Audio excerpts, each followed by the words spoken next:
اعوذ باللہ من الشیطان الرجیم بسم اللہ الرحمن الرحیم الحمد للہ رب العالمین والصلاة والسلام علی سید الانبیاء والمرسلین وعلی اہل بیتہ الطیبین الطاہرین وصحبہ المنتجبین۔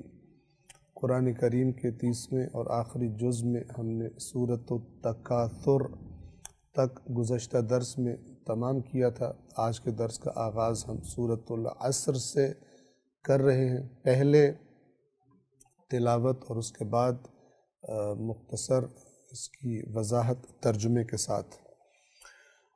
اعوذ باللہ من الشیطان الرجیم بسم اللہ الرحمن الرحیم والعصر ان الانسان لفی خسر إلا الذين آمنوا وعملوا الصالحات وتواصوا بالحق وتواصوا بالصبر۔ سورۃ العصر کا ترجمہ اور مختصر وضاحت بنام خدائے رحمان رحیم۔ آیت نمبر 1، والعصر قسم ہے زمانے کی۔ 2، ان الانسان لفی خسر یقیناً انسان خسارے میں ہے۔ سب سے پہلے عصر کا معنی 2 طرح سے کیا گیا ہے۔ بعض نے اس سے نماز عصر کا وقت مراد لیا ہے اور اس کی مناسبت یہ بیان کی ہے کہ جو نماز عصر کا وقت ہوتا تھا، جس زمانے میں یہ سورہ مبارکہ نازل ہوئی، اس زمانے میں عام طور پر دکاندار حضرات، تاجر حضرات اپنی دکانوں کو بند کر رہے ہوتے تھے اور حساب کتاب کر رہے ہوتے تھے، اور اس کی وجہ سے عصر کی جو نماز ہے اس کے بارے میں مثال کے طور پر غفلت کا شکار ہو جاتے تھے اپنے دنیاوی کاروبار کے حساب و کتاب کو کرتے ہوئے، اور لہٰذا یہ سورہ نازل ہوئی کہ یہ عصر کا وقت، اس وقت جو تم عمل کر رہے ہوتے ہو اور نماز کو چھوڑ کر تم اپنی دنیا کے حساب کتاب میں لگے ہوتے ہو، یہ گواہی دے رہا ہے کہ انسان گھاٹے میں ہے۔ یعنی وہ جو دنیا کے پیچھے دوڑ کر دنیا کے امور کو ترجیح دے کر اللہ تبارک و تعالیٰ کے ذکر سے، اس کی یاد سے، اس کی نماز سے غافل ہو گئے ہیں، یہ لوگ خسارے میں ہیں۔ تو بعض نے یہ مناسبت بیان کی، اور بعض نے یہ بیان کیا کہ عصر سے مراد وقت نماز عصر نہیں ہے، بلکہ عصر سے مراد زمانہ ہے۔ یعنی جب سے انسان اس دنیا میں آیا ہے اس وقت سے لے کر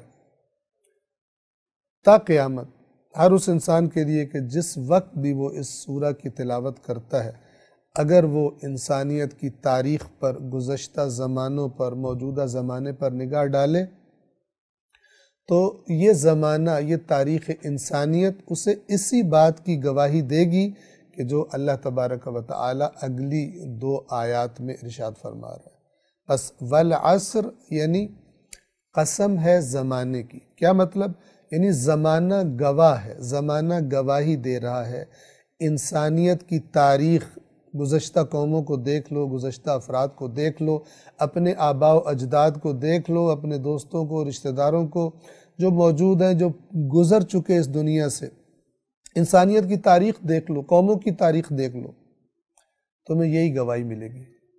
یہ زمانہ کیا گواہی دیتا ہوا تمہیں ملے گا؟ ان الانسان لفی خسر، یقیناً انسان خسارے میں ہے۔ خسر، خسارہ کسے کہتے ہیں؟ ایک ہوتا ہے نقص، جس سے لفظ نقصان ہے، اردو میں بھی ہم استعمال کرتے ہیں۔ نقص یا نقصان کا معنی ہوتا ہے کہ کسی چیز میں کچھ کمی ہو جانا۔ مثال کے طور پر میرے پاس 100 روپے کی رقم تھی، کسی وجہ سے 90 روپے میرے پاس رہ جائیں تو مجھے نقصان ہو جائے گا۔ خاص طور پہ اگر مثلا میں کچھ رقم لے کر، کوئی شخص کوئی رقم لے کر تجارت کے لیے نکلا اور جب وہ واپس آیا تو جو رقم گھر سے لے کر نکلا تھا اس سے بھی کم تھی اس کے پاس، اسے کہتے ہیں نقصان۔ یا بعض اوقات تاجر لوگوں کو جب جتنا ان کا اندازہ ہے اتنا منافع نہ ہو تب بھی وہ کہتے ہیں نقصان ہو گیا. تو نقصان کہتے ہیں کچھ کمی ہو جانے کو، اور خسر یا خسران یا جسے ہم اردو میں خسارہ کہتے ہیں، البتہ عربی والا معنی ہمارے مورد نظر ہے، وہ یہ ہے خسر یعنی جو کچھ تھا وہ بھی گنوا بیٹھنا، جو کچھ، جو سرمایہ، جو کیپٹل کسی کے پاس تھا وہ بھی سارا ضائع کر بیٹھے. تو قرآن مجید کی یہ مختصر لیکن بہت ہی بڑا پیغام دینے والی سورہ مبارکہ کیا پیغام دے رہی ہے کہ تم اگر ساری انسانیت کی تاریخ پر نگاہ ڈالو، زمانے پر نگاہ ڈالو، تو وہ تمہیں گواہی دیتا ہوا ملے گا کہ انسان خسر میں ہے، خسارے میں ہے، یعنی انسان اپنا بہترین سرمایہ ضائع کر رہے ہیں سوائے ایمان والوں کے. جیسے کہ اگلی آیت میں بات واضح ہو جائے گی مزید. نقصان میں کون ہے؟ جو ایمان نہ لائے اللہ کے پیغام پر، اللہ کے رسول پر، اور اس ایمان کا جو تقاضا ہے عمل صالح وہ نہ کرے، اور پھر عمل صالح کرنے کے لیے صراط مستقیم پر جب انسان چلتا ہے تو مصیبتیں آتی ہیں، مشکلات آتی ہیں. اب یہ جو مومنوں کا گروہ ہے یہ ان مشکلات سے جب دوچار ہوتا ہے تو ایک دوسرے کو تلقین کرتے رہتے ہیں، تاکید کرتے رہتے ہیں کہ حق کو نہیں چھوڑنا اور مشکلات کے مقابلے میں صبر کرنا ہے. ایک دوسرے کے ساتھی ہوتے ہیں، ایک دوسرے کے خیر خواہ ہوتے ہیں، ایک دوسرے کو بھلائی کی دعوت دیتے ہیں، ایک دوسرے کو برائی سے منع کرتے ہیں. اس گروہ کے علاوہ باقی تمام انسانیت، باقی تمام انسان، ان کی حالت کیا ہے؟ جو سرمایہ اللہ نے انہیں دیا تھا، زندگی دی تھی، جسم دیا تھا، صلاحیتیں دی تھی، عقل دی تھی، آنکھیں دی تھی، کان دیے تھے، زبان دی تھی، سب کچھ عطا کیا تھا. یہ سرمایہ تھا، یہ ہم نے خود حاصل نہیں کیا تھا، یہ کسی نے دیا تھا ہمیں کہ اس سرمایہ کو استعمال کرو، اور اگر صحیح استعمال کرو گے، میری جو یہ سرمایہ دینے والا تمہاری زندگی کے لیے جو پلان تمہیں دے رہا ہے، جو شریعت تمہیں دے رہا ہے، اگر اس کے مطابق چلو گے اور ان چیزوں کو، یہ جو سرمایہ تمہیں دیا ہے، جو نعمتیں تمہیں دی ہیں، جو رزق حلال مثلا تمہیں دیا ہے، اس کو اس طرح استعمال کرو کہ دنیا بھی تمہاری باعزت اور اچھی گزرے، اور آخرت بھی تمہاری بہترین ہو جائے گی، ابدی اجر عطا کروں گا. لیکن جن لوگوں نے اللہ کے اس پلان کو ریجیکٹ کر دیا، کہیں اور سے زندگی کا پلان لیا، کہیں اور سے اقدار زندگی حاصل کی، کہیں اور سے تصور کائنات لیا، کہیں اور سے تصور زندگی لیا، تو خسارے میں پڑ گئے. کیوں؟ ہر گزرنے والا لمحہ زندگی کے سرمایہ کو کم کر رہا ہے. ہر سالگرہ کا جشن، ہر برتھ ڈے پارٹی، لوگ تو اس پہ خوش ہو رہے ہوتے ہیں، بعض لوگ کلیپنگز کر رہے ہوتے ہیں، کھا پی رہے ہوتے ہیں، لیکن وہ برتھ ڈے بتا رہی ہوتی ہے کہ جتنا مہلت تم لے کر آئے تھے 1 سال کم ہو چکا ہے.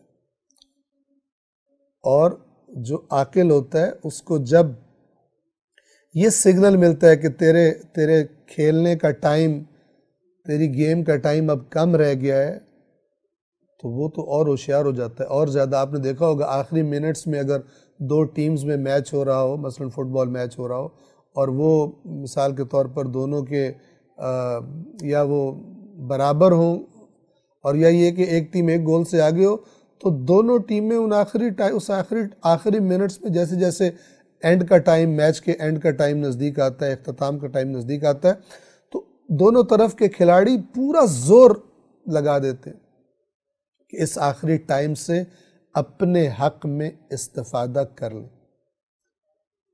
تو ہر گزرنے والا سال، ہر سالگرہ کا جشن ہم سے کیا کہہ رہا ہوتا ہے؟ ہم سے کہہ رہا ہوتا ہے کہ غافل تجھے گھڑیال یہ دیتا ہے منادی، گردوں نے گھڑی عمر کی ایک اور گھٹا دی۔ یہ جو گھڑی سگنل دیتی ہے یہ کہہ رہی ہوتی ہے کہ تمہارا ٹائم کم ہو گیا ہے اور زمین تم پر تنگ ہوتی جا رہی ہے، وقت جتنا لے کر آئے تھے، جتنا اللہ نے تمہارا اس دنیا میں رہنے کا وقت رکھا تھا، کم ہو گیا ہے، بھاگ دوڑ کر لو۔ فَاسْتَبِقُوا الْخَيْرَاتِ، نیکیوں میں سبقت لے جاؤ تاکہ خسارے سے بچ سکو۔ خسارہ کیا ہے؟ انسان مر جائے، نہ آنکھ اس طرح استعمال ہوئی جس طرح خدا نے چاہا تھا، نہ کان استعمال ہوا، نہ زبان استعمال ہوئی، نہ جو اللہ نے رزق ان ہاتھوں سے، اس عقل سے اللہ کی دی ہوئی ان چیزوں کو استعمال کر کے جو کچھ کمایا تھا اسے بھی خدا کے راستے میں استعمال نہ کیا۔ تو اب جب مرا تو سب کچھ چلا گیا، سرمایہ ضائع ہو گیا، نعمتیں ضائع ہو گئی۔ اس معنی کی طرف یہ آیت اشارہ فرما رہی ہے، اور اللہ انسانیت کی ساری تاریخ کو اس پر گواہ بنا رہا ہے۔ اگر ہم عصر کا معنی وسیع لے لیں، پس قسم ہے زمانے کی، یعنی زمانہ گواہ ہے، ان الانسان لفی خسر، یقیناً انسان خسارے میں، یعنی سب کچھ ضائع کر رہا ہے، اپنا سارا سرمایہ اپنا ضائع کر رہا ہے، اللہ سے کٹ کر، اللہ کے بتائے ہوئے قانون سے ہٹ کر، نافرمانی کر کے ضائع کر رہا ہے اپنے آپ کو۔ کون اس ضائع کرنے اور ضائع ہونے والے گروہ میں شامل نہیں ہے؟ آیت نمبر 3، إِلَّا الَّذِينَ آمَنُوا، سوائے ان کے جو ایمان لائے۔ ایمان کیا ہے؟ دل کے اندر سے تسلیم کر لینا، دل سے مان لینا، دل سے قبول کر لینا۔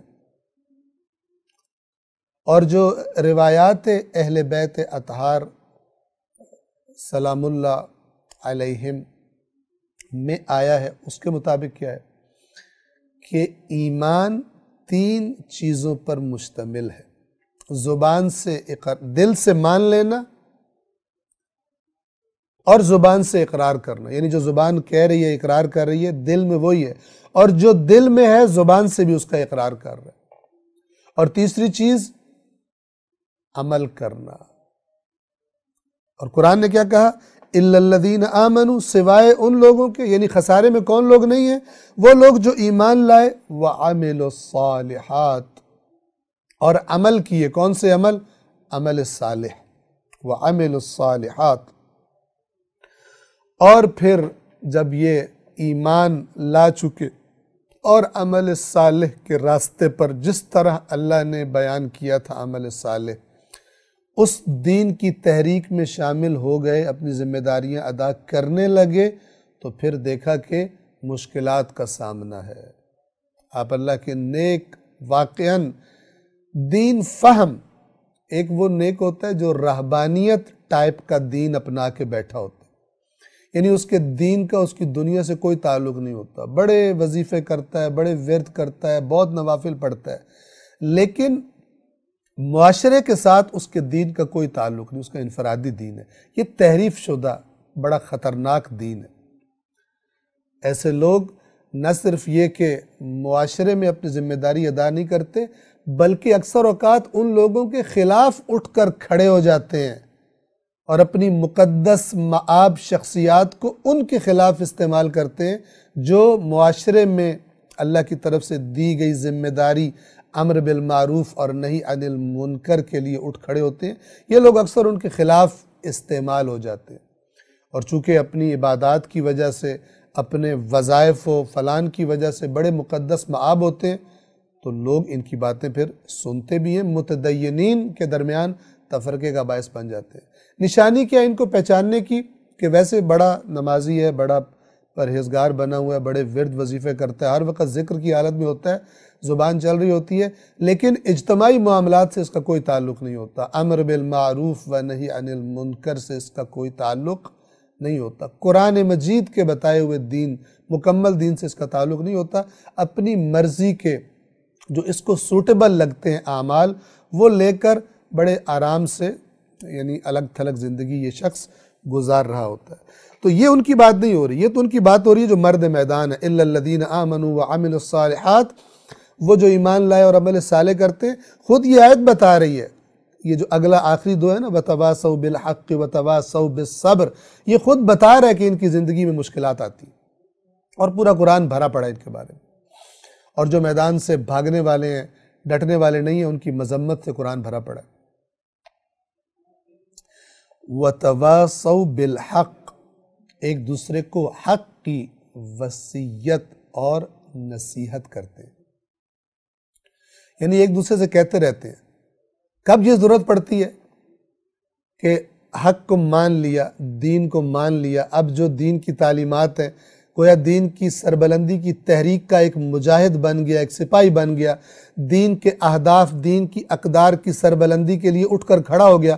اب معاشرہ مخالفت کرتا ہے، دوست مذاق اڑاتے ہیں، رشتہ دار الٹی سیدھی باتیں کرتے ہیں، معاشرے میں ایک گویا کہ لوگ اسے قبول نہیں کر رہے، چونکہ معاشرہ تو دنیا پرستی میں لگا ہوا ہے۔ اب یہاں پہ ضرورت پیش آتی ہے اسے سہارے کی، اور وہ بہترین اللہ اور رسول اور اہل بیت اطہار کے بعد وہ سہارا کیا ہے؟ اس کے مومن بھائی، ایک دوسرے کے شانہ بشانہ اپنی ذمہ داریاں ادا کرنے کے لیے، گویا مرد میدان ہیں، مجاہد ہیں جو میدان میں کھڑے ہوئے ہیں، اور میدان کی سختیوں کو دیکھ کر ایک دوسرے کو صبر کی تلقین کرتے، حق کی تاکید کرتے ہیں۔ کیا مطلب؟ یعنی کہتے ہیں حق کو نہیں چھوڑنا، یہ مشکلات عارضی ہیں، اور مشکلات کے مقابلے میں کیا کرنا ہے؟ وَتَوَاصَوْا بِالصَّبْرِ، اور ایک دوسرے کو صبر کی وصیت یعنی نصیحت کرتے ہیں۔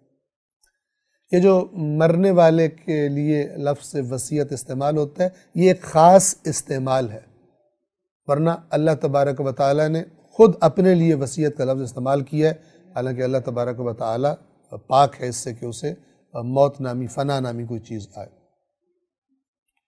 مثلا اللہ تعالیٰ فرماتا ہے یوصیکم اللہ فی اولادکم، اللہ تمہیں وصیت کرتا ہے تمہارے اولاد کے بارے میں۔ کیا مطلب؟ اللہ تعالیٰ نعوذ باللہ کوئی جانے والا ہے کہیں؟ ایسا نہیں۔ بس وصیت کا معنی وہی تقریباً نصیحت والا ہے، لیکن ایک خاص استعمال مرنے والے کی نصیحت کے بارے میں جب اس کا ایک خاص استعمال بن گیا، ایک اصطلاح بن گئی جس کو وصیت کہا جاتا ہے، ورنہ وصیت کا معنی وہی نصیحت، تاکید کا ہے۔ بس ایک دوسرے کو حق کی نصیحت، تاکید کرتے ہیں، تلقین کرتے رہتے ہیں، اور صبر کی تاکید اور نصیحت اور تلقین کرتے رہتے ہیں، چونکہ یہ ضروری ہوتا ہے۔ مشکلات شدید ہوتی ہیں ان کے راستے میں، تو ایک دوسرے کا سہارا بنتے ہیں۔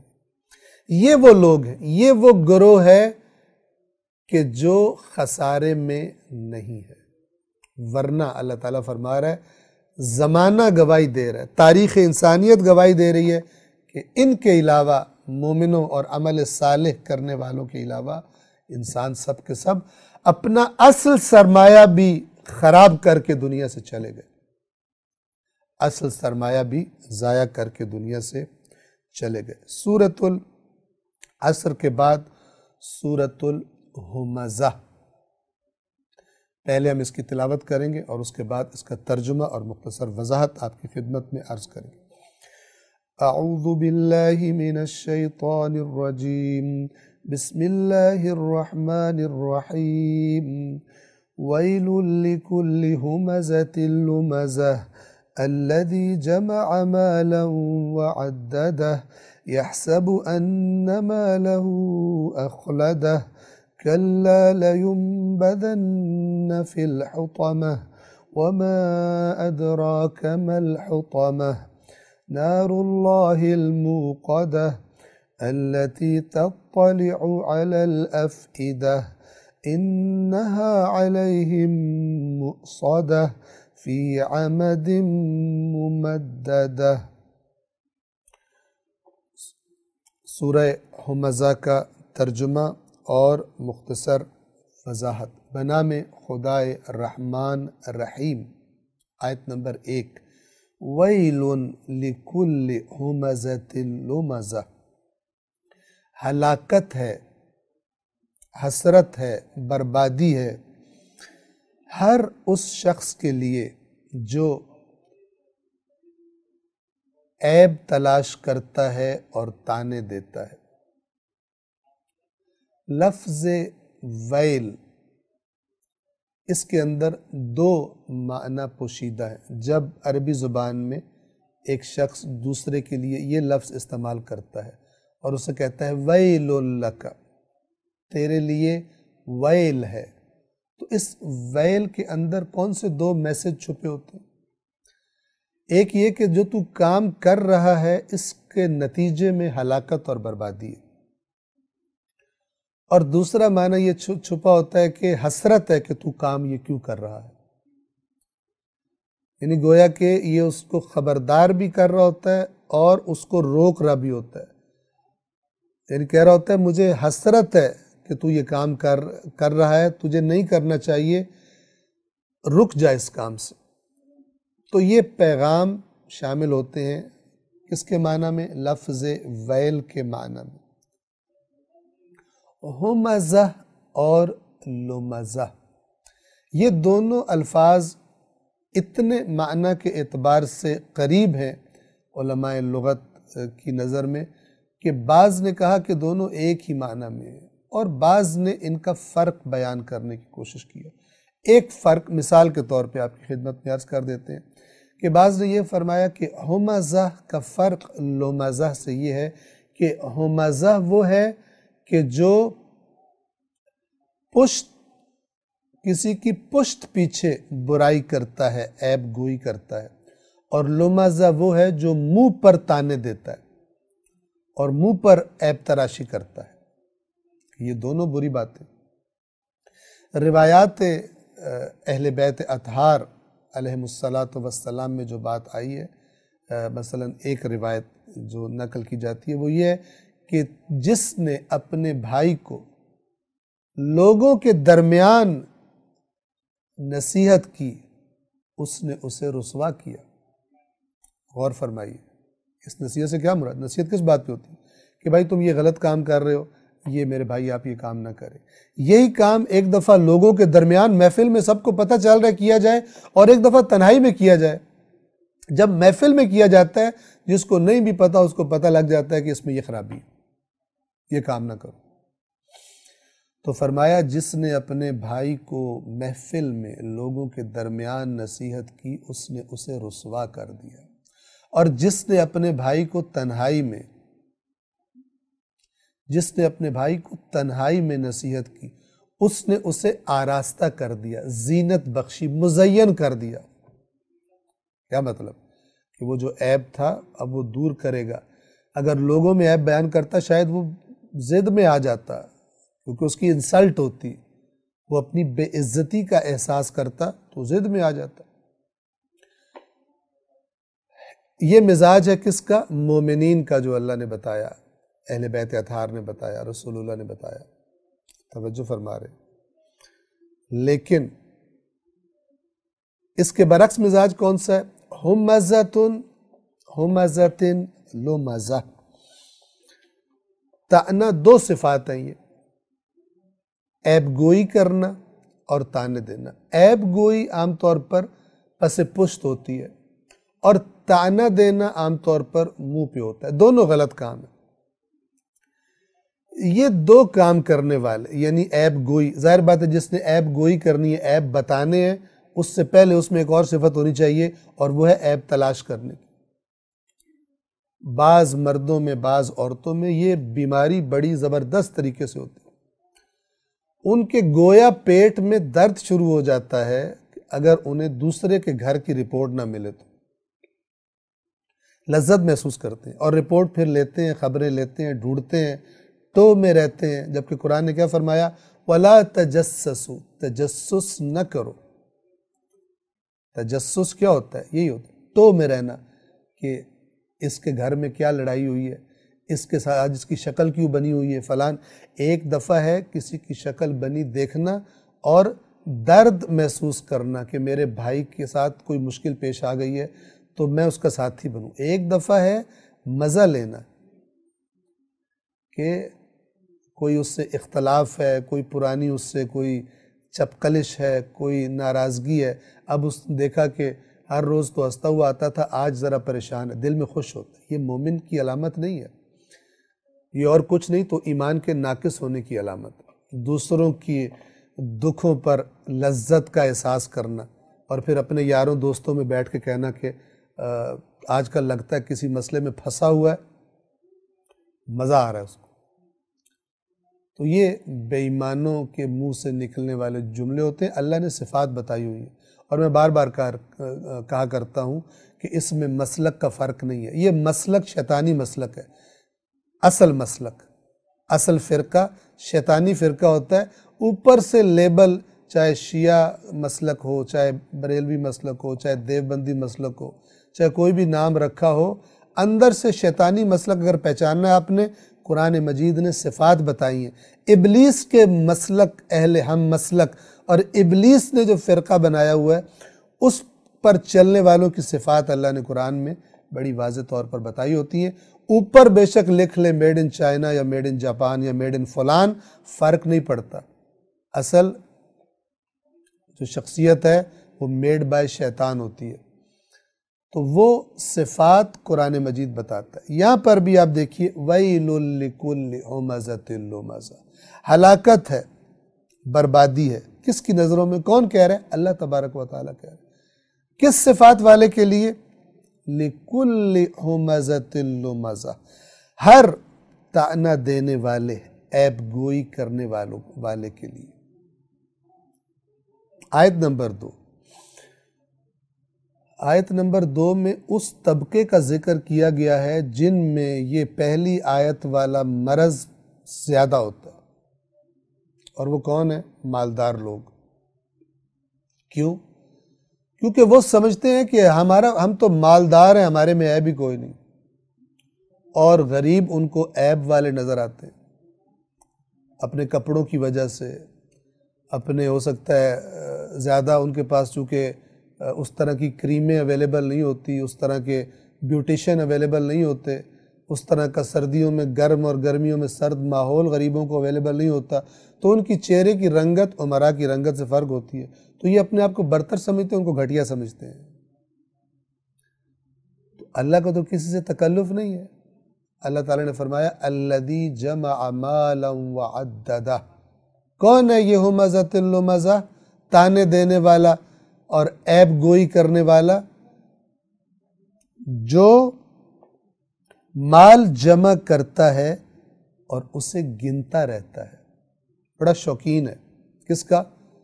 ایک تو مال جمع کرنے کا، اور پھر اسے گن گن کے خوش ہونا۔ قرآن کی آیات آئینہ ہے۔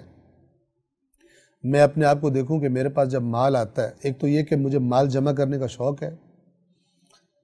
کس لیے شوق ہے؟ گن گن کے خوش ہوتا ہوں، میرے پاس اب اتنا ہو گیا، اتنا ہو گیا۔ جس کی یہ صفت ہے، یاد رکھیے اللہ تعالیٰ خالق نفسیات ہے، وہ پہلی والی صفت بھی اس کے اندر آ جائے گی۔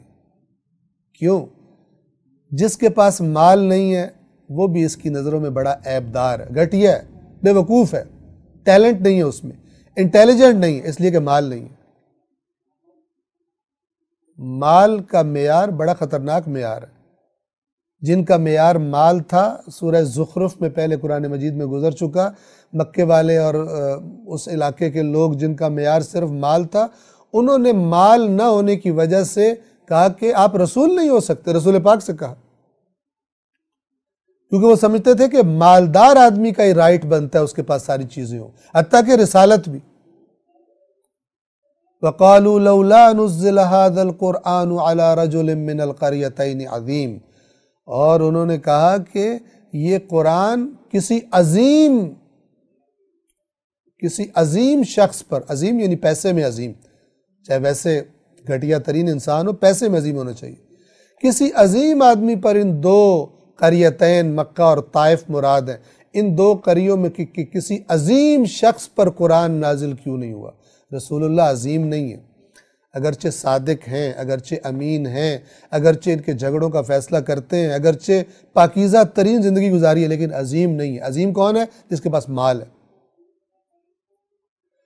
تو یہ جو مال پرست ہے اور مال کے معیار سے پرکھتا ہے لوگوں کو، اللہ تعالیٰ اس کو کیا خوشخبری دے رہا ہے؟ وَيْلٌ، تیرے لیے ہلاکت ہے، صفت تیرے اندر کیا آ جائے گی؟ عمزۃ اللمزہ، تو تانے بھی دے گا، اکڑ، تانے دینے والا ایک قسم کا متکبر بھی ہوتا ہے، تبھی تو تانا دیتا ہے، اکڑ کے، عاجزی اور انکساری والا، خدا سے ڈرنے والا تانے دے گا، اس کی زبان تانے دے گی لوگوں کو، عیب بتائے گا لوگوں کی، عیب کی ٹو میں رہے گا نہیں۔ لیکن یہ مالدار، ابھی سورہ علق چند دن پہلے گزری، آپ نے سنی، وہاں پہ کیا فرمایا تھا؟ کلا ان الانسان لیطغی ان رآہ استغنی، کہ خبردار انسان طغیان کرتا ہے، سرکشی کرتا ہے، کب؟ سبب کیا ہوتا ہے؟ ان رآہ استغنی، جب اپنے آپ کو بے نیاز دیکھتا ہے۔ بے نیاز دیکھتا ہے کیا مطلب؟ مال زیادہ آ جاتا ہے، سمجھتا ہے مجھے کسی کی ضرورت ہی نہیں ہے، جو میں کرنا چاہوں مال سے کر سکتا ہوں، اپنے عیب بھی چھپ جاتے ہیں اس کی نگاہوں سے، اور دوسروں کے عیب اس کو زیادہ، خاص طور پہ جن کے پاس مال کم ہے ان کے عیب زیادہ دکھائی دینے شروع ہو جاتے ہیں۔ تو یہ دو صفات کو اللہ نے آپس میں مربوط کیا ہے، کنیکٹ کیا ہے۔ تانے دینے والے کے لیے ہلاکت ہے، عیب گوئی کرنے والے کے لیے ہلاکت ہے۔ کون ہے یہ؟ جو مال جمع کرتا ہے، خوش ہوتا ہے۔ ہو سکتا ہے بہت بڑا سیٹھ نہ بھی ہو سکتا ہے کوئی بہت بڑا ارب پتی، کروڑ پتی نہ بھی ہو، چھوٹا سا دکاندار ہو، لیکن صفت یہی ہے، مال جمع کرتا ہے، خوش ہوتا ہے، میرا مال اب زیادہ ہو گیا، فلان ہو گیا، اب یہ ہو گیا، وہ ہو گیا۔ مال کی محبت میں، مال کے تناظر میں ہر چیز کو دیکھتا ہے، اس کے اندر یہ صفات بھی پیدا ہو جاتی۔ 3، یحسب ان مالہ اخلدہ، سمجھتا ہے، گمان کرتا ہے، حساب اس نے یوں حساب کر لیا ہے کہ اس کا مال اسے ہمیشہ باقی رکھے گا۔ یعنی یہ جو حالت ہے، مال اس کے پاس زیادہ ہے، جو اس کا دل چاہتا ہے کر لیتا ہے، جو چاہتا ہے خرید لیتا ہے، کہیں پھنس جاتا ہے، رشوت دے کے نکل جاتا ہے، تو سمجھتا ہے کہ ہمیشہ یہی رہے گا۔ اگر توجہ نہ کریں، خبردار نہ ہو، تو ہم میں سے بہت سارے یوں ہی ہوتے ہیں۔ اپنی موجودہ زندگی اگر خاص طور پر وہ آرام اور آسائش اور مال والی ہو تو نہیں سوچتے کہ یہ جا بھی سکتی ہے۔ ہم نے کئی لوگوں کو دیکھا، ان کے بارے میں سنا، ایک زمانے میں بڑے مالدار تھے، بڑے بڑے امیر لوگوں کے ساتھ، بڑے بڑے کاروباریوں کے ساتھ، بڑے بڑے سیاستدانوں کے ساتھ ان کا اٹھنا بیٹھنا تھا، بڑی بڑی اونچی محفلیں تھیں۔ پھر اچانک کاروبار میں نقصان ہوا، سارے پنچھی اڑ گئے، سارے دوست چھوڑ کے چلے گئے۔ ایسا ہوتا ہے، جو خبردار ہے کہ میرے ساتھ ایسا ہو سکتا ہے اور ہونا ہی ہونا ہے، موت کی شکل میں، دنیا میں نقصان نہ بھی ہو، موت کی شکل میں ہونا ہی ہونا ہے، وہ خبردار رہتا ہے، اپنے آپ کو کنٹرول میں رکھتا ہے۔ جس کے پاس جانا ہے اس کو ناراض نہیں کرتا، وہ ہمزۃ اللمزہ نہیں ہوتا، تانے دینے والا، عیب گوئی کرنے والا نہیں ہوتا، وہ مال جمع کر کر کے خوش ہونے والا، میرے پاس اتنا زیادہ ہو گیا، کیوں خوش ہو رہے ہو؟ چلے جانا ہے تمہارے پاس سے۔ ہاں، اللہ کا شکر کرو اگر مال کو اپنی ضروریات کے ساتھ ساتھ پھر اس کے بعد اللہ کے راستے میں خرچ کر دو، پھر اور بات ہے، وہ ایک دوسری چیز ہے، لیکن یہ اس کی بات ہو رہی ہے جو صرف مال کی محبت میں اپنے آپ کو کیا سے کیا سمجھتا ہے۔ یحسب ان مالہ اخلدہ، یہ گمان کرتا ہے، اس نے یہ حساب کر لیا ہے، یہ سمجھ بیٹھا ہے کہ اس کا مال اسے ہمیشہ باقی رکھے گا۔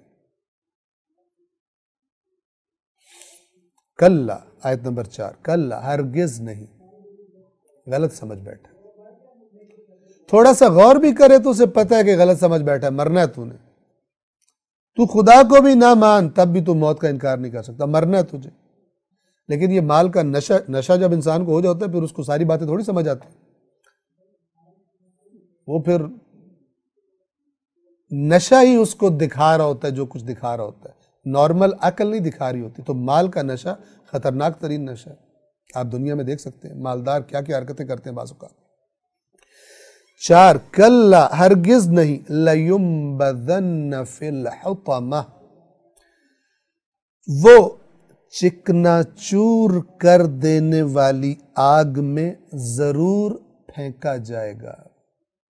ایک لفظ ہے لیمبذن، یہ بنا ہے نبذہ سے، نون بے اور دال، اس کا معنی سن لیں، پھینکنے کے معنی میں ہے، لیکن ہر پھینکنا نبذہ نہیں کہلاتا۔ عربی زبان میں نبذہ کا لفظ کب استعمال ہوتا ہے؟ جب آپ کسی چیز کو غیر اہم، ان امپورٹنٹ سمجھ کر پھینک دیتے، تب یہ لفظ استعمال ہوتا ہے۔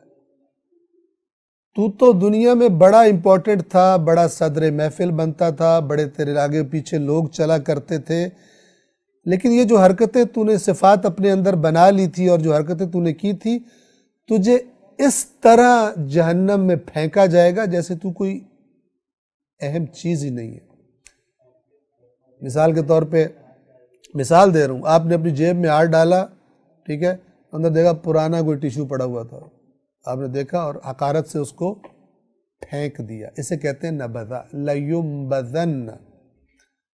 جن کو عادت ہے کہ جہاں بھی جائیں ان کو بڑا پروٹوکول دیا جائے، بڑے ان کو عظیم سمجھا جائے، لوگ اٹھ کے کھڑے ہو جائیں، وہ اس آیت کو بھی غور کریں کہ یہ صفات تو نہیں ہے کہ جس کا نتیجہ لیمبذن ہے۔ لیمبذن، یہ جو نبذا کی شکل بدلی ہے یہ تاکیدوں کی وجہ سے بدلی، لا حتمن، یمبذن، حتمن حتمن اسے پھینکا جائے گا ایک حقیر چیز کی طرح۔ کس میں پھینکا جائے گا؟ فی الحطمہ، حطمہ میں، ہا طا جسے ہم توئے کہتے ہیں اور میم، اس کا معنی ہوتا ہے کسی کو پیس کے رکھ دینا، کچل کے رکھ دینا، چکنا چور کر کے رکھ دینا، یعنی ایسی آگ ہے کہ جو اب وہ آگ ہے یا آگ کے ساتھ کچھ اور بھی چیزیں ہوں گی جس سے ضرب لگے گی اس کو اور وہ کچلا بھی جائے گا، جلے گا بھی، کچلا بھی جائے گا۔ خداوند عالم ہم سب کو اس عذاب سے اپنی پناہ میں رکھے۔ لَيُنبَذَنَّ فِي الْحُطَمَةِ، مال تجھے ہمیشہ باقی نہیں رکھے گا، ہرگز نہیں، وہ چکنا چور کر دینے والی آگ میں ضرور پھینکا جائے گا۔ 5 وَمَا أَدْرَاكَ مَا الْحُطَمَةِ، یہ حطمہ کے لفظ سے ایسے ہی نہ آگے گزر جاؤ، تمہیں کس نے بتایا ہے، آپ کو کس چیز نے بتایا حطمہ کیا ہے، اور آپ کو کس چیز نے بتایا وہ چکنا چور کر دینے والی آگ کیا ہے۔ 6 نار اللہ الموقدہ، اللہ کی بھڑکائی ہوئی آگ ہے۔ نار اللہ، اللہ کی آگ، ہر آگ اللہ کی آگ ہے، ہر سایہ اللہ کا سایہ ہے، لیکن یہ خاص طور پر اللہ فرما رہا ہے وہ آگ الموقدہ، بھڑکائی گئی۔ آگ تو جو بھی جلاتا ہے ظاہر ہے اس کو بھڑکاتا ہے جلانے کے لیے، لیکن جب اللہ تعالیٰ فرما رہا ہو کہ یہ اللہ نے بھڑکائی ہے، یہ آگ اللہ نے جلائی ہے اور اللہ نے بھڑکائی ہے، تو پھر وما ادراک ما الحطمہ، تجھے کیا چیز بتائے گی کہ وہ حطمہ کیا ہے۔ تو دنیا میں تھوڑے سے گرم ٹیمپریچر پر بھی صبر نہیں کر سکتا، دنیا کی آگ پر کوئی تجھے دھکیلے جلتی ہوئی آگ میں تو نہیں جانا چاہے گا، جہنم کی آگ کو تو کیسے برداشت کرے گا۔ بس مال جمع کر کر کے گن گن کے خوش مت ہو، لوگوں کو تانے نہ دے، تانا وہی دیتا ہے جو دوسرے کو گھٹیا سمجھتا ہے۔ لوگوں کی عیب گوئی مت کر، اللہ نے منع کیا ہے، نہ اس کے سامنے نہ پشت کے اس کے پس پشت۔ کچھ لوگ جب غیبت کرتے ہیں تو اپنے آپ کو ایک شیطانی جملے سے سیٹسفائی کر لیتے ہیں، مطمئن کر لیتے ہیں، کیا کہتے ہیں؟ میں منہ پہ بھی کر لیتا ہوں، اس کے منہ پہ لے آؤ، میں اس کے منہ پر بھی کہوں گا۔ تو تمہیں کیا تکلیف ہے کہ تم ابھی کر رہے ہو؟ تمہاری ذمہ داری اللہ نے لگائی ہے کہ دوسرے لوگوں میں اس کا عیب بیان کرو۔ توجہ فرما رہے ہیں؟ یہ شیطانی جملہ ہے، میں یہ بات اس کے منہ پر بھی کر سکتا ہوں۔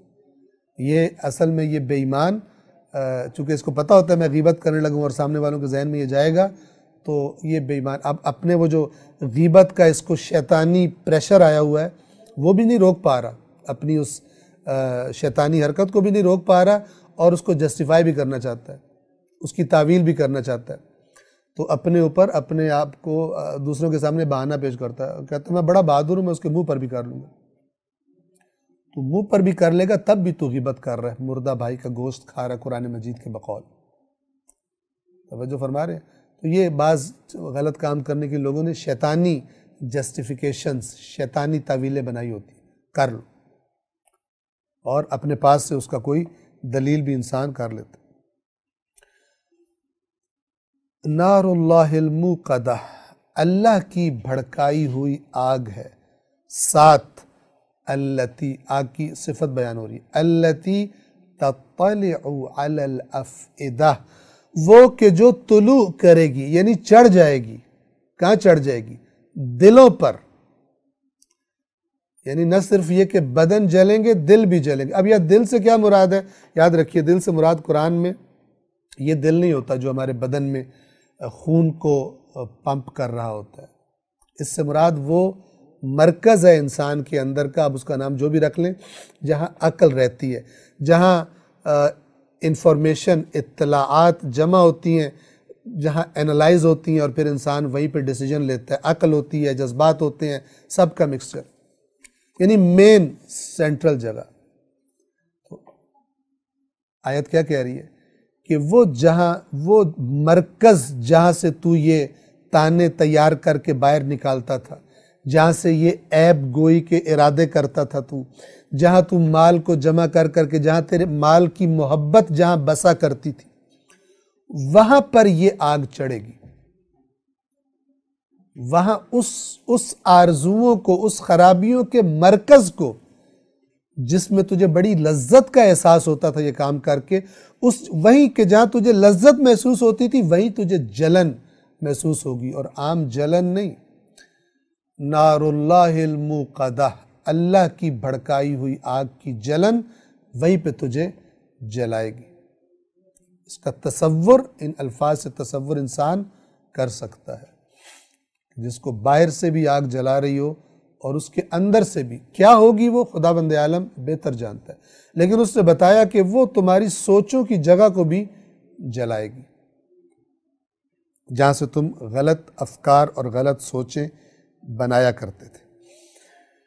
التی تطلع علی الافئدہ، جو دلوں تک پہنچ جائے گی، طلوع کرے گی، تطلع یعنی چڑھ جائے گی ان کے اوپر۔ 8 انہا علیہم مؤصدہ، بے شک وہ ان پر محیط ہو جائے گی، یعنی ہر طرف سے وہ آگ ان کو گھیرے میں لے لے گی۔ آیت نمبر 9، فی عمد ممددہ، لمبے لمبے طولانی ستونوں میں۔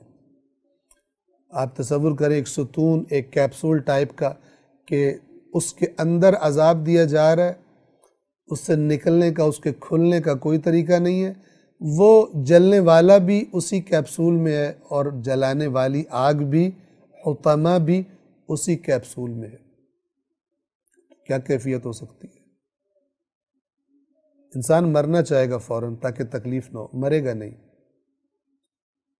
قرآن مجید نے بیان کیا مرے گا نہیں۔ اب آپ تصور کریں کہ ایک آگ کے ستون میں، ایک ایسا ستون جس کے اندر آگ بھری ہوئی ہے، اس میں انسان جل رہا ہے، اور آگ بھی کوئی معمولی آگ نہیں ہے، اس میں جل رہا ہے، اور موت بھی نہیں آتی، تکلیف کم بھی نہیں ہو سکتی۔ کوئی نہیں چاہے گا ہم میں سے۔ اہل بیت اطہار علیہ السلام فرماتے ہیں کہ جب قرآن پڑھنے کے آداب میں، کہ جب ایسی آیات پر پہنچو جس میں جہنم کا ذکر ہو، عذاب کا ذکر ہو، تو وہاں پہ رک کر اللہ سے پناہ مانگو، اللہ کی پناہ مانگو، اس عذاب سے خداوند عالم محفوظ رکھے۔ سورۃ الہمزہ کو ہم یہاں پہ تمام کرتے ہیں، اور اس درس کو بھی اس دعا کے ساتھ کہ پروردگار عالم ایسے کام کرنے کی توفیق دے کہ جو جنت میں جانے کا سبب ہے، اس کی رضا کا سبب ہے، اور ایسے تمام کام کرنے سے پرہیز کرنے کی توفیق دے کہ جو حطامہ میں جانے کا سبب ہے، لوگوں کے عیب بیان کرنا، لوگوں کو طعنے دینا، مال جمع کر کے خوش ہونا، اس پر تکبر کرنا، دوسروں کو گھٹیا سمجھنا۔ پروردگار عالم ان صفات سے بچنے کی ہم سب کو توفیق عطا فرمائے۔ السلام علیکم ورحمۃ اللہ وبرکاتہ۔